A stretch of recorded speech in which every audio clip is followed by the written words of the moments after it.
बड़े अब्बू, ये क्या है? ये खत है बेटा। खत? वो क्या होता है? वो जब हमारे टाइम में फोन नहीं होते थे ना, तब इन खतों से ही बात होती थी। वो कैसे? जिस तरह आजकल आप व्हाट्सएप, मैसेंजर वगैरह यूज करते हो ना किसी को मैसेज भेजने के लिए, वैसे ही जब हम छोटे थे ना तब ये चिट्ठियां ही मैसेज भेजने का काम करती थी। पर ये तो कागज है, ये कैसे पहुंचता था? इधर आ, मैं बताता हूँ। अरे बेटा, ये अपने आप नहीं जाती थी, इनको लेकर जाना पड़ता था, और जो इनको लेकर जाता था अपनी मंजिल तक पहुंचाता था उसे डाकिया बोलते थे, डाकिया।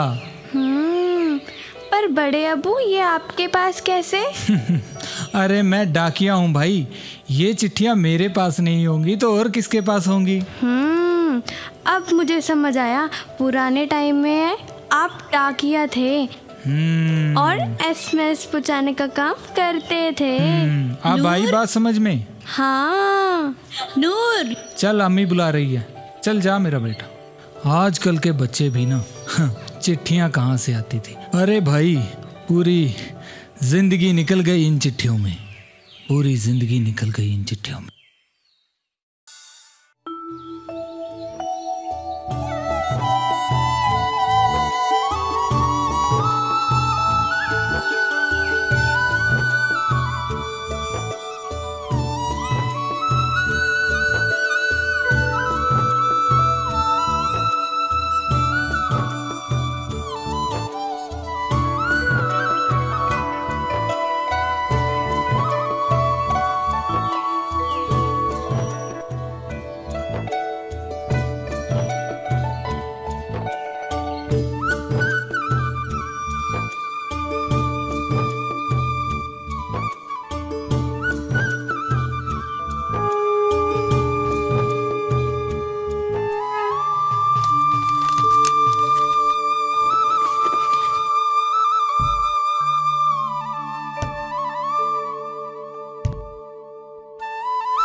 हाँ, मैं मानता हूँ सीरत जैसे मेरी बेटी है, आपने भी उसे ऐसे ही प्यार दिया। मैं सीरत से बहुत प्यार करता हूँ। आपने सीरत के लिए लड़का देखा, मुझे आप पे पूरा विश्वास है कि वो सारी जिंदगी सीरत को खुश रखेगा। लेकिन आपको ये बात नहीं भूलना चाहिए कि सीरत मेरी अपनी खुद की बेटी नहीं है। सीरत तब 3 साल की थी जब वो एक मस्जिद में मुझे रोते हुए मिली। उसकी मासूमियत ने तो मुझे उसी पल अपना बना लिया था। लेकिन इसके बाद भी मैंने बहुत कोशिश की उसके अपनों को ढूंढने की, पर जब कोई नहीं मिला तो मैं उसे अपने साथ अपने घर ले आया। लेकिन मुझे आज भी ये डर सताता रहता है, कब कोई उसका अपना आ जाए और उसे मुझसे हमेशा के लिए दूर ले जाए। लेकिन मैं ये भी जानता हूं, पिता बनकर परवरिश करना एक अलग बात है और शादी एक अलग बात है। अगर कोई उसका अपना लौट आया तो मैं उन्हें क्या जवाब दूंगा? मुझे आज भी यह डर सताता रहता है कि कब कोई उसका अपना आए और उसे मुझसे दूर हमेशा के लिए ले जाए। सोच सोच कर डर लगता है ऐसी बातें।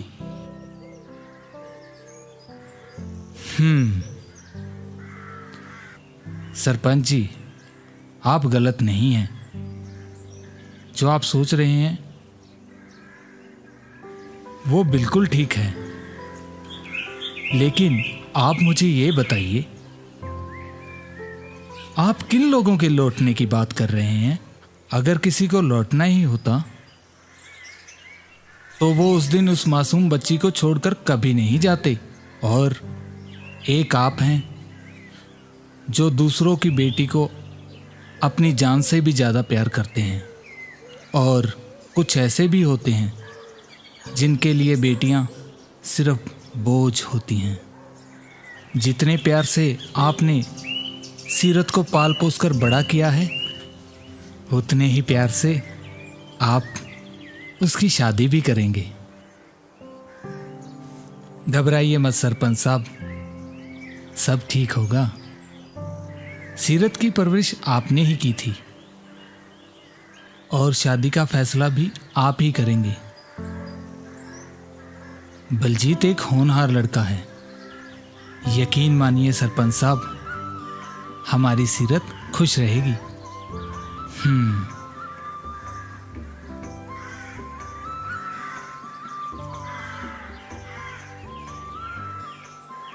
आप कहते हैं तो ठीक है रफीक भाई, और आप देखना मैं अपनी सीरत की शादी बहुत ही धूमधाम से करूंगा और पूरा पिंड देखेगा।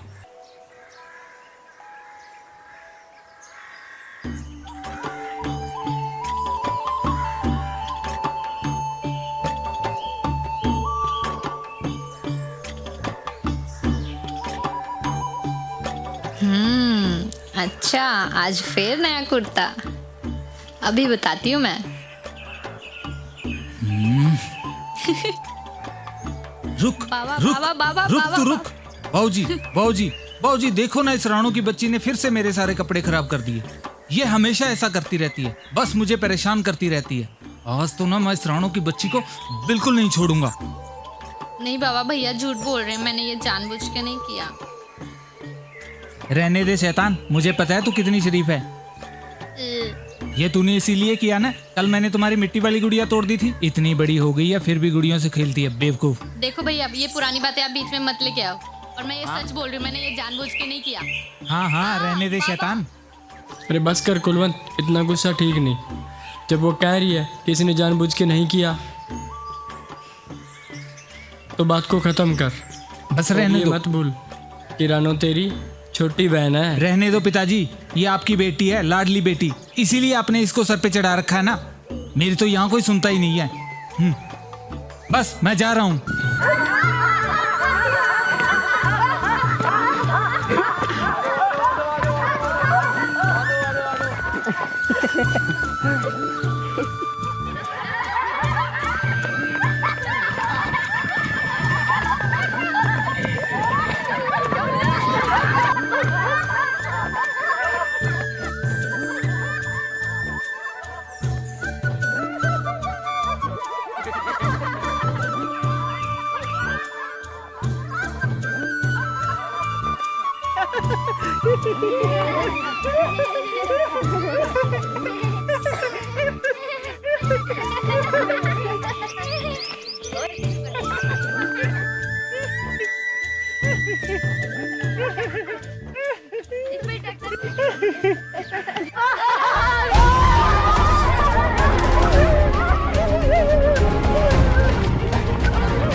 अस्सलाम वालेकुम रफ़ीक चाचा, कैसे हैं आप? आइए, भाई की चिट्ठी लेके आए हो ना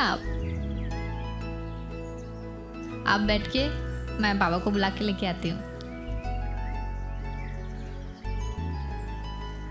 बाबा, रफ़ीक चाचा आए हैं। अस्सलाम वालेकुम चौधरी साहब। राम राम रफ़ीक भाई, और सुनाइए, सब खैरियत तो है? बैठिए बैठिए, बड़े दिनों बाद चक्कर लगाया। सब खैरियत तो है? सब ठीक ठाक है। ठीक। क्या कुलवंत की कोई चिट्ठी आई? हाँ चौधरी साहब, हाँ, घबराइए मत, कुलवंत की चिट्ठी आई है। मैं अभी पढ़कर सुनाता हूँ आपको।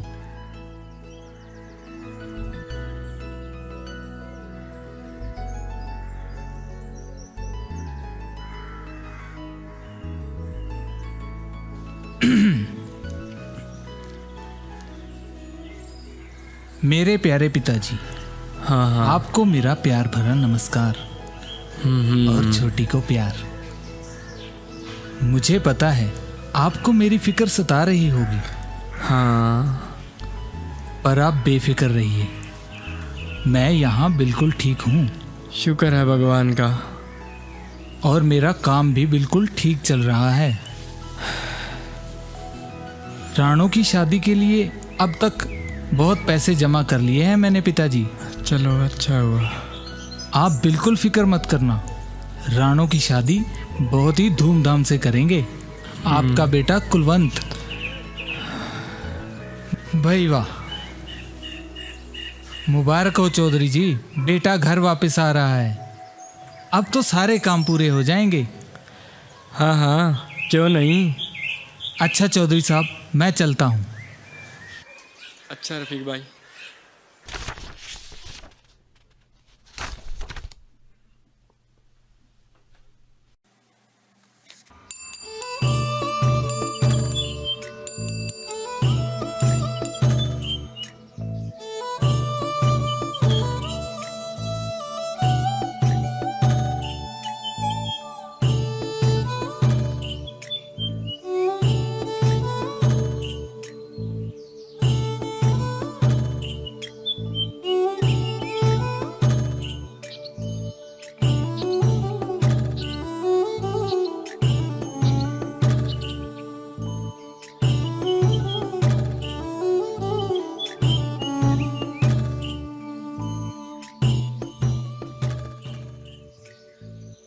बीजी, ये है सीरत बलजीत के लिए। मैंने जिसकी बात की थी आपसे, अरे वाह, देखिए लड़की तो वाकई बहुत खूबसूरत है। कैसी लगी हमारी सीरत।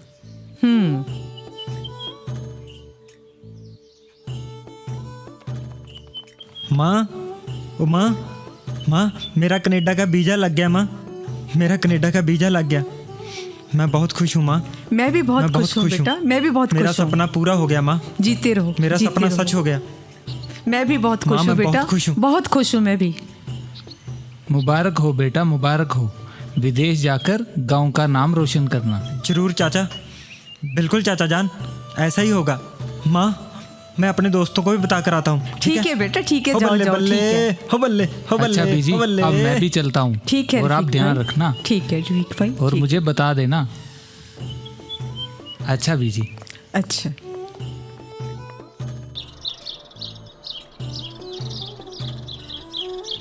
सत श्री अकाल बहन जी। सत श्री अकाल जी। बहन जी, मुझे बहुत खुशी है कि मेरी बेटी आपके घर की बहू बनने जा रही है, और मुझे विश्वास भी है कि वो आपके घर में बहुत खुश रहेगी। पर मुझे एक बात की चिंता बहुत सताती है कि वो बिना माँ के पली हुई बच्ची है, इसीलिए थोड़ी नादान भी है। पर आप उसकी नादानियों का बुरा मत मनाना। अरे भाई साहब, ये कैसी बात कर रहे हैं आप बिल्कुल भी चिंता मत कीजिए। खुशकिस्मत तो हम हैं कि आप जैसे नेक इंसान से हमारा रिश्ता जुड़ने जा रहा है। सीरत आपकी बेटी ही नहीं, हमारी होने वाली बहू भी है। मैं उसे बहू नहीं, बेटी की तरह रखूंगी। मैं उसे माँ और बाप दोनों का प्यार दूंगी। आप बिल्कुल निश्चिंत रहें। बहन जी, आपका बहुत बहुत शुक्रिया। ये बोलकर आपने मेरे दिल का बोझ हल्का कर दिया। तो ठीक है भाई साहब, अब हमें इजाज़त दीजिए। सत श्री अकाल जी। वाह।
क्या बात है, सब खैरियत तो है।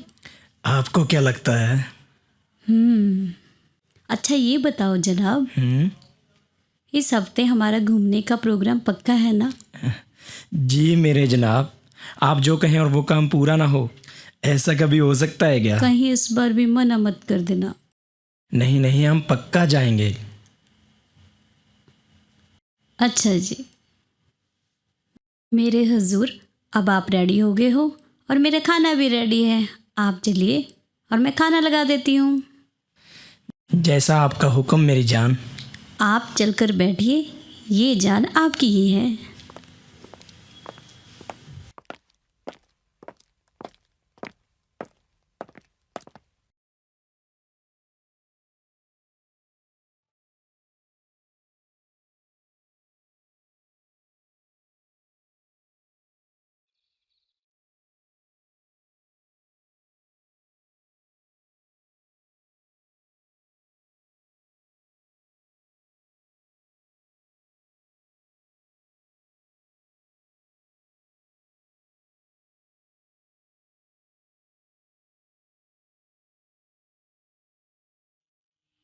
क्या हुआ? सब ठीक तो है ना? हाँ, सब ठीक है। मैं अपनी माँ के बारे में सोच रहा था। मेरी माँ ने शुरू से मुझे बहुत प्यार दिया है, मेरी हर ज़रूरत को पूरा किया है। और मैं कनाडा जा रहा हूँ और मेरे जाने के बाद वो बिल्कुल अकेली हो जाएगी, बिल्कुल अकेली। क्या मेरे जाने के बाद तुम मेरी माँ का ख्याल रखोगी?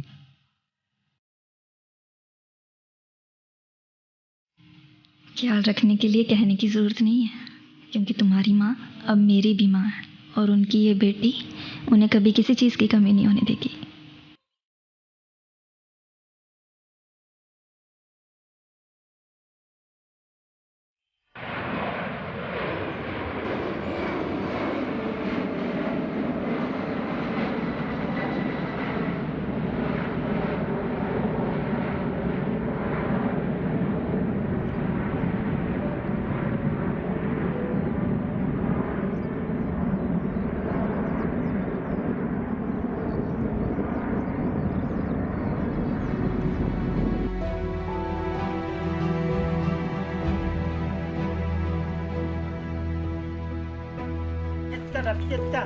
आज तो मेरी कोई चिट्ठी आई होगी, दिखाओ ना मेरी चिट्ठी, दो ना। आज तो मेरी कोई चिट्ठी आई होगी, दो ना मेरी चिट्ठी, दो ना। बेटा, मैंने तुम्हें कितनी बार समझाया है, चिट्ठियां उनकी आती हैं जिनके कोई अपने होते हैं, अपने होते हैं।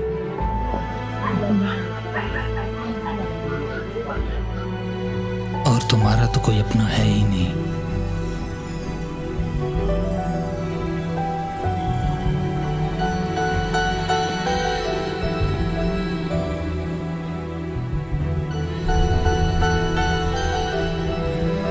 तुम्हारा तो कोई अपना है ही नहीं।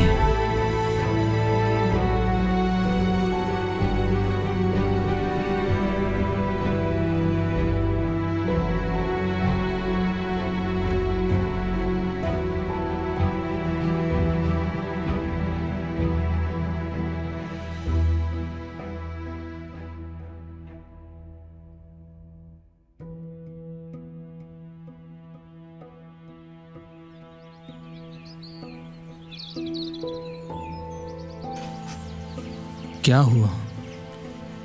इतने परेशान क्यों हो तुम? मैंने जब भी तुम्हें देखा है, लोगों को परेशान करते हुए देखा है। सब तुम्हें पागल कहकर बुलाते हैं। आखिर ऐसी कौन सी बात है जो तुम्हें अंदर ही अंदर खाए जा रही है? जरा मुझे भी तो बताओ।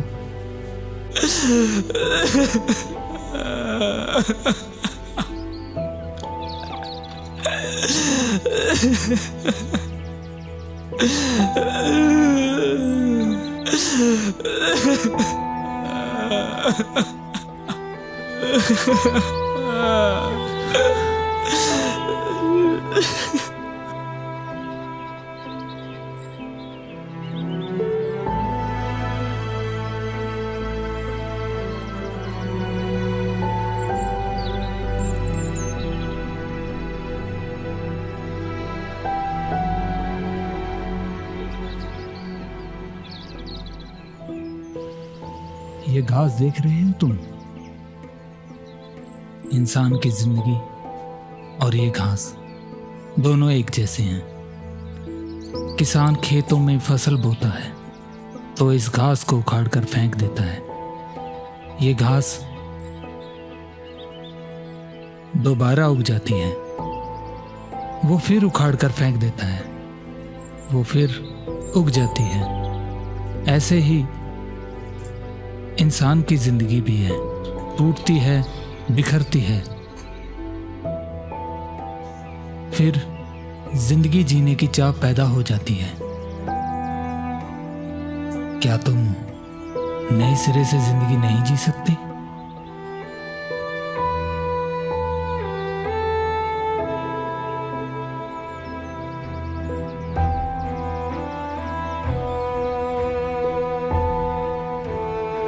क्या तुम नए सिरे से जिंदगी नहीं जी सकते?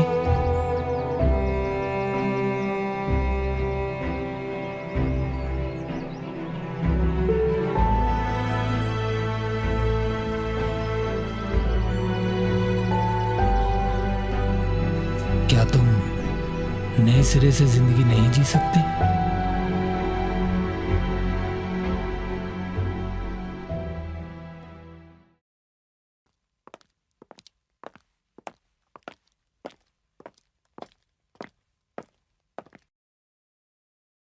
क्या हुआ? किसका फोन था? बड़ी परेशान दिखाई दे रही हो। आपा का फ़ोन था, कह रही थी इस हफ्ते वो हमारे घर आने वाली है। तो इसमें परेशान होने वाली क्या बात है? ये तो अच्छी बात है। क्या बात कर रहे हो आप? आपको तो पता ही है इस हफ्ते हम बाहर जाने वाले थे और अब आप आ रही हैं। मूड ऑफ हो गया यार।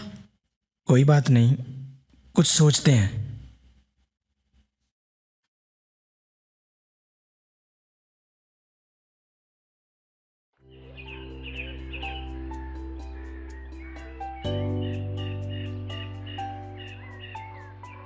अरे सीरत, वो देखो। क्या हुआ? चेहरे पे इतनी खामोशी क्यों है? आखिर बात क्या है? और करूं भी तो क्या, क्योंकि कल तुम कनाडा जा रहे हो,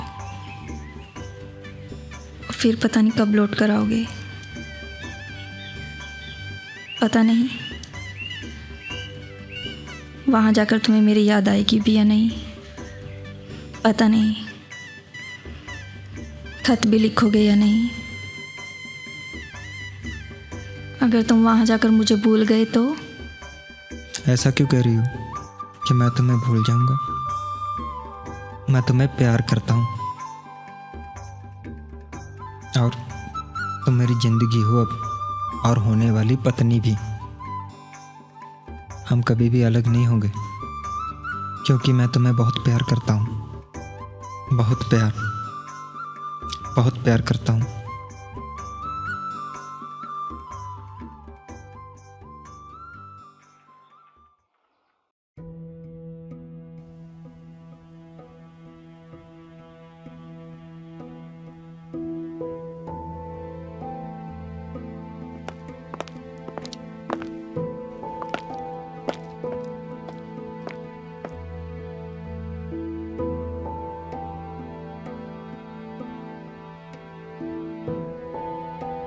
जीत, क्या तुमने फैसला कर लिया है कि तुम वापस जाओगे?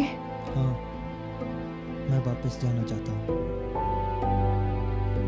वहाँ सब मेरे अपने हैं। अभी अपनों को छोड़ जो तुम पाने के लिए यहाँ आए थे, वो सब कुछ तुम्हें मिल चुका है और अब तुम इसे छोड़कर फिर से वहीं जाना चाहते हो?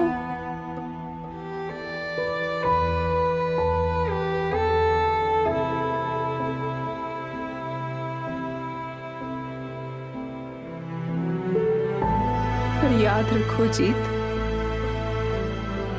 भटकने वालों को कभी मंजिल नहीं मिलती।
अस्सलाम वालेकुम। अरे रफीक भाई, आइए आइए, मैं आपका ही इंतज़ार कर रहा था। राम राम, बैठिए रफीक भाई। देखिए ना रफीक भाई, कुलवंत ने आने के लिए बोला था और वो अभी तक नहीं आया। मुझे तो बहुत फिक्र हो रही है उसकी कि वो ठीक है भी या। घबराइए मत चौधरी साहब, मेरे पास कुलवंत की एक और चिट्ठी आई है, मैं अभी पढ़कर सुनाता हूँ। सुनाइए। हाँ, तो चिट्ठी में लिखा है, मेरे प्यारे पिताजी, कैसे हैं आप और हमारी रानू कैसी है। मुझे आपको बताना था कि मेरी छुट्टी की अर्जी मंजूर हो गई थी, लेकिन कुछ काम आने की वजह से मैं शादी पर नहीं आ पाऊंगा। अच्छा, पर आप फिक्र मत करना, मैं बिल्कुल ठीक हूँ। शुक्र है भगवान का। जैसे ही मौका लगता है मैं आप दोनों से मिलने जरूर आऊंगा। आपका बेटा कुलवंत। शुक्र है कुलवंत वहाँ ठीक तो है। अच्छा चौधरी जी, मुझे अब इजाज़त दीजिए। अरे रफीक भाई, चाय तो पी के जाइए। नहीं चौधरी साहब, मुझे अभी बहुत काम है, मैं फिर कभी आऊँगा। पता नहीं कुलवंत अब कब आएगा।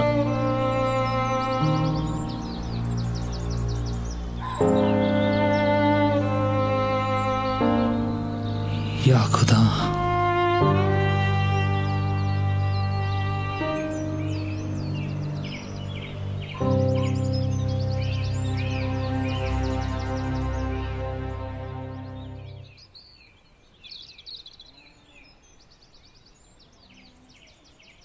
सुनो, अरे मेरी बात तो सुनो। बात करने के लिए अब बच्चा ही क्या है। मैं कहीं नहीं जा रहा। सच? हाँ।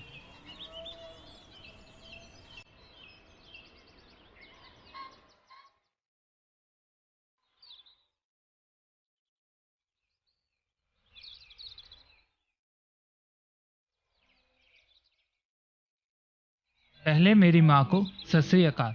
माँ, मैं आपको बताना चाहता हूँ कि मैं यहाँ बिल्कुल ठीक ठाक हूँ और मेरा काम भी बिल्कुल ठीक चल रहा है। मैं यहाँ बिल्कुल खुश हूँ। मुझे आपको बताना था कि मैंने यहाँ एक लड़की से शादी कर ली है। और अब मैं यहीं रहूंगा। पर तुम फिक्र मत करना माँ, मैं वक्त वक्त पर तुम्हें तुम्हारी ज़रूरतों के लिए मनी ऑर्डर भिजवाता रहूंगा, ताकि तुम्हें कोई तकलीफ ना हो। और हाँ माँ, रही बात सीरत की, तो उससे कहना कि वो मुझे भूल जाए, क्योंकि ऐसी सगाई शादियाँ होती रहती हैं और बहुत जल्द टूट भी जाती हैं।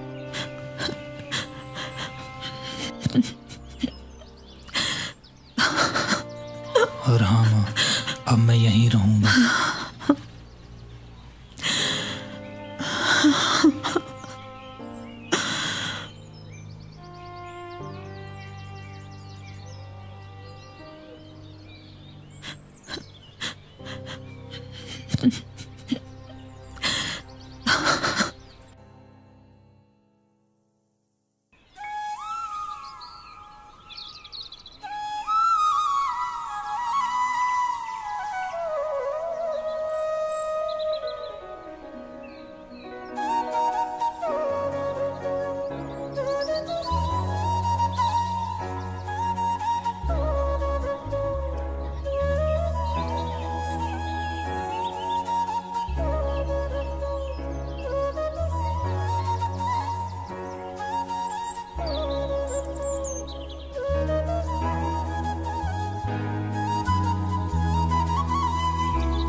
अरे रफीक चाचा, भाई नहीं आए।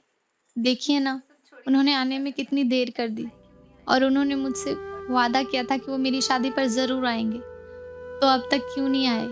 अरे वाह, आज तो मेरी रानो बिटिया बिल्कुल परी लग रही है। बहुत अच्छी लग रही हो बिटिया आज तुम। वो सब छोड़िए रफीक चाचा, पहले ये बताइए भाई क्यों नहीं आए अब तक? अरे आ जाएगा तुम्हारा भाई। और आज बिटिया तुम्हारी शादी है, तुम्हें तो खुश होना चाहिए। बलजीत की चिट्ठी आई थी, मैंने सुनाई तो थी तुम्हारे बाबूजी को। वो जल्दी आ जाएगा बिटिया, वो जल्दी आ जाएगा बिटिया।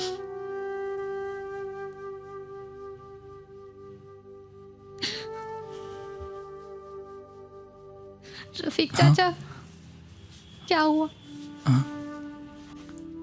हाँ बिटिया, मुझे कुछ काम है, मुझे तुम्हारे बाबूजी से मिलना था। मैं चलता हूं।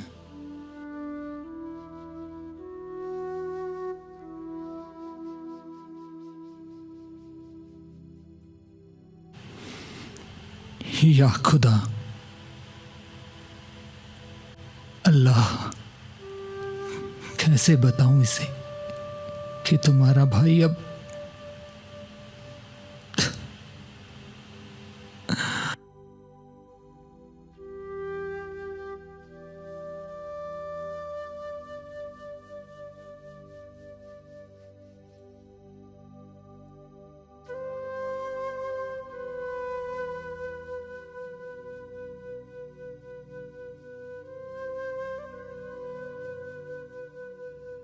बीजी, जो हुआ वो अच्छा नहीं हुआ,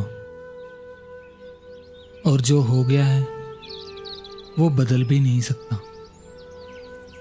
पर इसका मतलब ये नहीं जिंदगी जीने का हक आपसे छिन गया है। क्या हुआ अगर आपका एक बेटा आपको छोड़कर चला गया है? मैं आपके लिए दूसरा बेटा लेकर आया हूं। आमीन।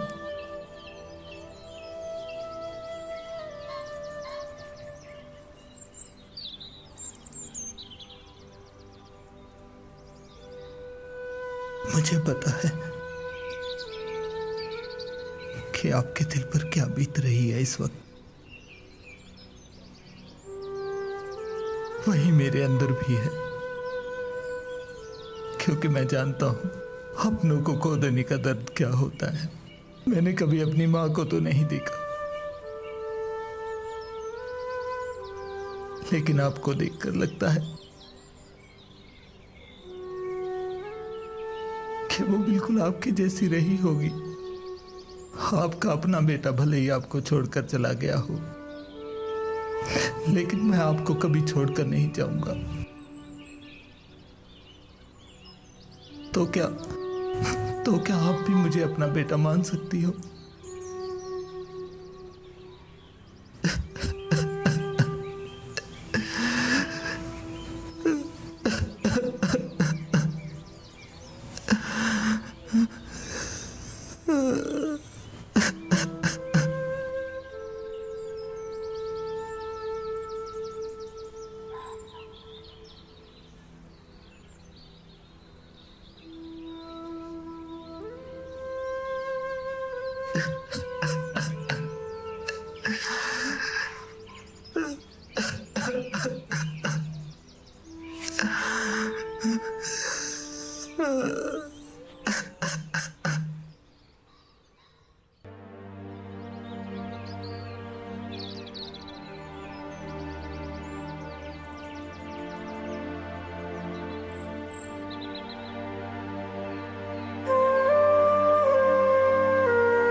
मुझे बहुत खुशी है बिटिया, जो तुमने वादा किया तुम उसे निभा रही हो।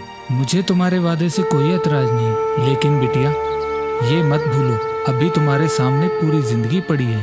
बिटिया तुम ऐसे नहीं रह सकती। मैं जब भी तुम्हें ऐसे देखता हूँ तो मुझे बहुत तकलीफ होती है, क्योंकि ये सब मेरी वजह से ही तो हो रहा है। बिटिया मुझे इस बोझ से आजाद कर दो और इस रिश्ते के लिए हाँ कर दो। हाँ कर दो बिटिया, हाँ कर दो। नहीं, जो एक बार हुआ वो दोबारा नहीं।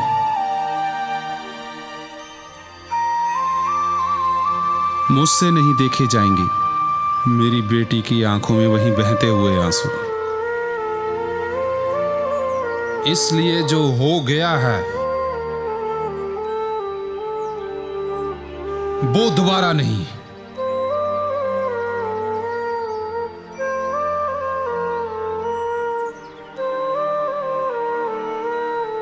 यही तो मैं भी कह रहा हूं सरपंच साहब। हादसे जिंदगी में होते रहते हैं, पर इसका मतलब ये नहीं कि हम जिंदगी जीना छोड़ दें। इन दोनों बच्चों के सामने इनकी पूरी जिंदगी पड़ी है।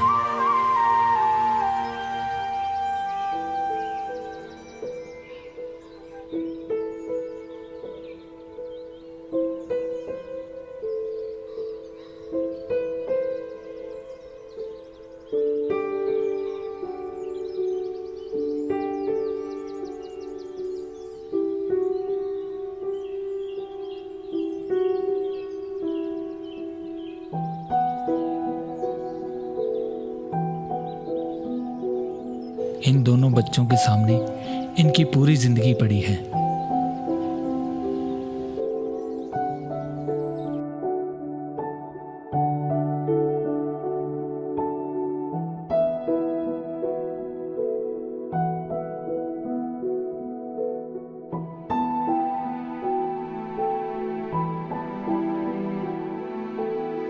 इन दोनों बच्चों के सामने इनकी पूरी जिंदगी पड़ी है।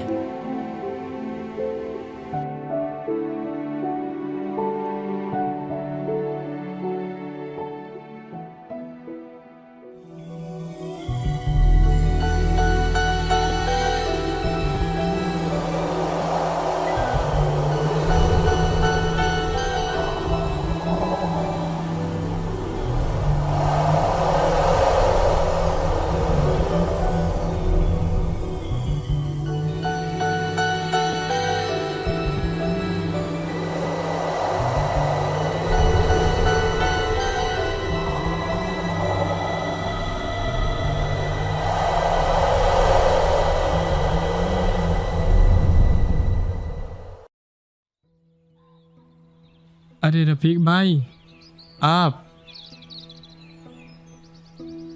आइए। रफीक भाई,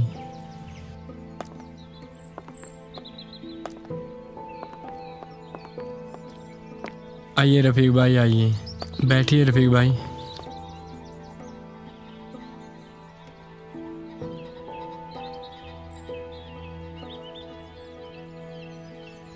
अरे रफीक भाई, और सुनाइए, सब खैरियत है?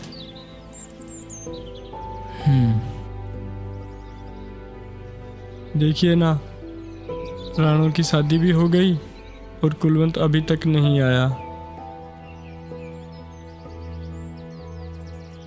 वो पगली कह रही थी कि मेरा भाई आएगा, मेरा भाई आएगा। ना कुलवंत आया, ना उसकी कोई चिट्ठी आई। अरे रफीक भाई, कहाँ खो गए? क्या हुआ रफीक भाई? हाँ,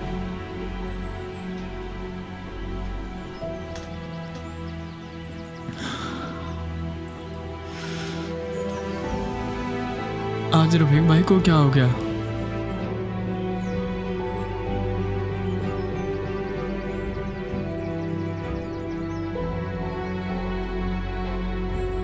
ये तार पढ़ लीजिए चौधरी साहब।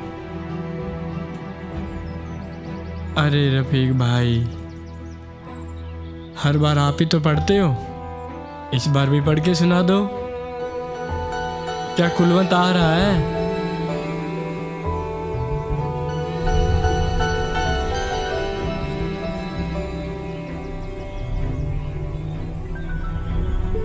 हमारा कुलवंत इस दुनिया में नहीं रहा चौधरी साहब।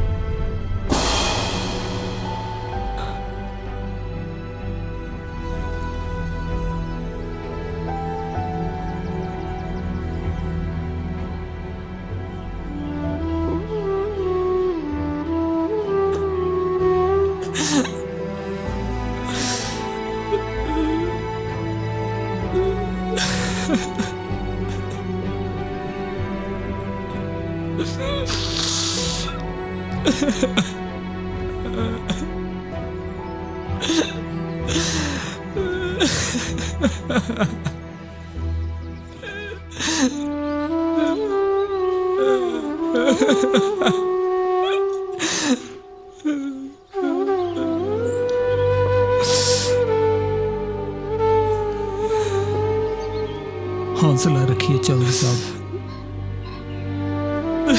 होने को कौन टाल सकता है। अपने आप को संभालिए। मैं आपसे झूठ नहीं बोलूंगा।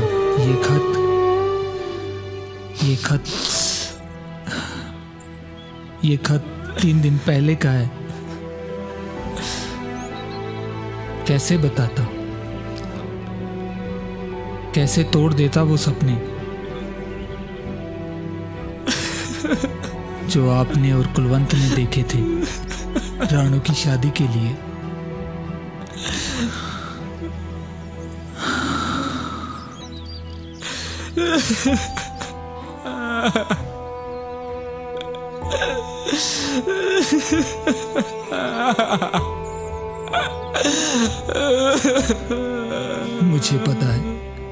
मुझे पता है चौधरी साहब,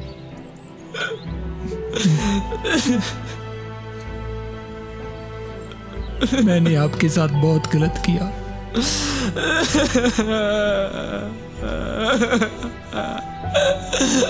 अपने काम के साथ बेईमानी की।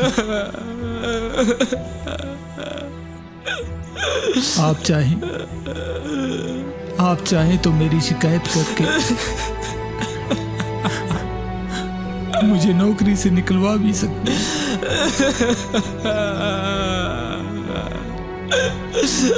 लेकिन चौधरी साहब,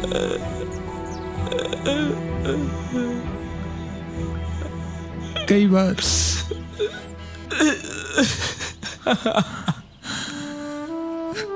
अपनों और अपनों के रिश्तों को बचाने के लिए कानून भी तोड़ना पड़ता है चौधरी साहब।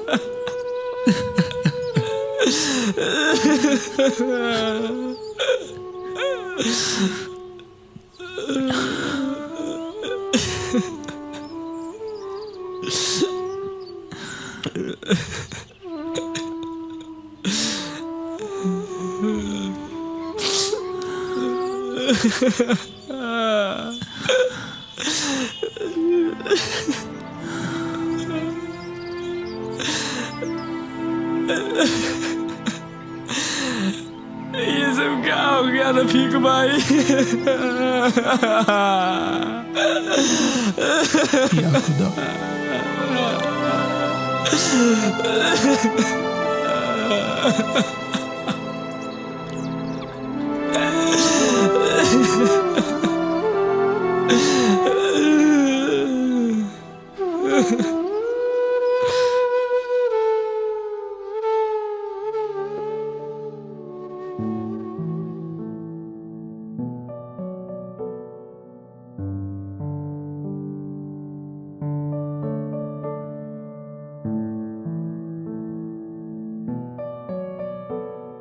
अब्बू, आप कहीं जा रहे हैं क्या? हाँ बेटा, ऑफिस जा रहा हूँ। वो रिटायरमेंट के पैसे जो मिलने हैं उसी के लिए फॉर्म भरना था। तो इसके लिए ऑफिस जाकर परेशान होने की क्या जरूरत है? ये सब काम तो ऑनलाइन ही हो जाते हैं। यही तो बात है बेटा कि काम ऑनलाइन हो जाते हैं, लेकिन रिश्ते मिलने से ही बनते हैं। अब्बू बातों ही बातों में बहुत गहरी बात कह गए।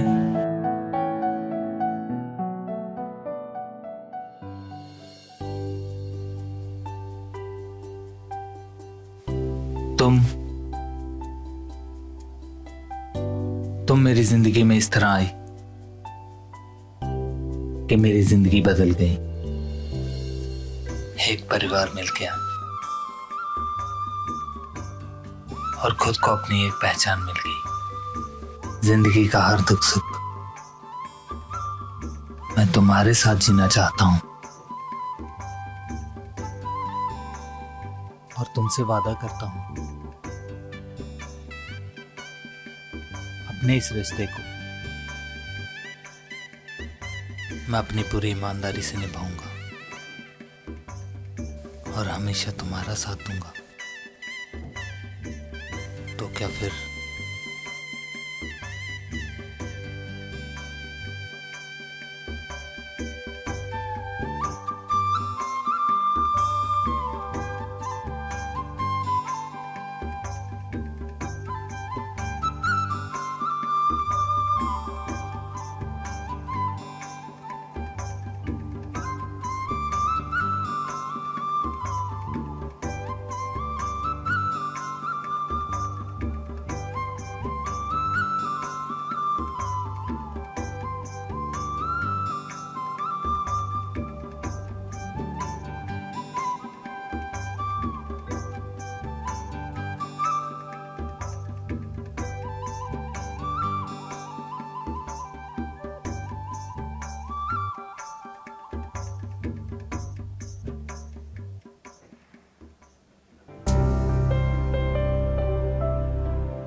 आपा को लेने आप जाओगे या फिर?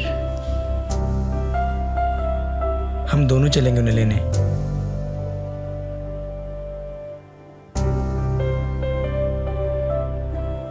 आपने सही कहा था अब्बू, रिश्ते मिलने से ही बनते हैं।